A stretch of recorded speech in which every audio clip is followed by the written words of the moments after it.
6 দফা দাবি আদায়ের চলমান কর্মসূচির অংশ হিসেবে রাজশাহী পলিটেকনিক ইনস্টিটিউটের প্রশাসন ভবনের সামনে জড়ো হতে শুরু করেছেন শিক্ষার্থীরা। বিস্তারিত জানাতে সেখানকার সরাসরি যুক্ত হচ্ছেন আমাদের কর্মী বুলবুল হাবিব। বুলবুল, 6 দফা দাবি প্রেক্ষিতে শিক্ষার্থীরা যে বিক্ষোভ এবং কর্মসূচি চালিয়ে যাচ্ছেন, তারা ঠিক কতদিন এই আন্দোলন চালিয়ে যাবেন? আপনার কাছ থেকে সেখানকার অবস্থাও জানতে চাই।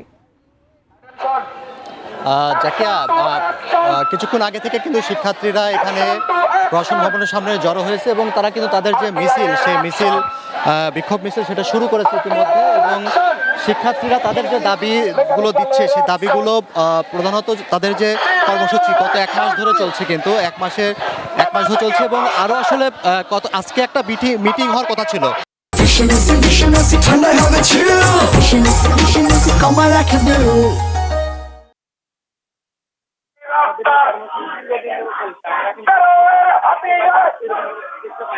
এখন পর্যন্ত কোনো বাস্তবায়ন হচ্ছে এরকম কোনো কিছু দেখতে পাই নাই।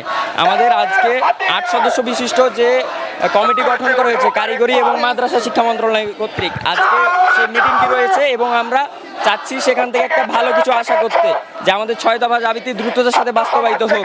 তারই পরিপ্রেক্ষিতে আজকে ক্যাম্পাস ভিত্তিক কারিগরি ছাত্র আন্দোলন কর্তৃক যে কর্মসূচি দেওয়া হয়েছে সেটির সাথে সমর্থন জানিয়ে আজকে আমরা এই বিক্ষোভ মিছিলটি ক্যাম্পাসে পালন। তো আসলে এই শিক্ষার্থীরা যেটা বলছিল যে একটা উচ্চতর কমিটির সাথে আসলে মন্ত্রণালয়ের একটা বৈঠক হওয়ার কথা রয়েছে, সেই বৈঠকে পর্যন্ত তারা তাদের কর্মসূচি আসলে চালিয়ে যাবে এবং সেখান থেকে যদি কোনো সুরাহা না হয় তাহলে তাদের যে আন্দোলন, লাগাতার যে ধারাবাহিক আন্দোলন, সেটা কিন্তু তারা চালিয়ে যাবে।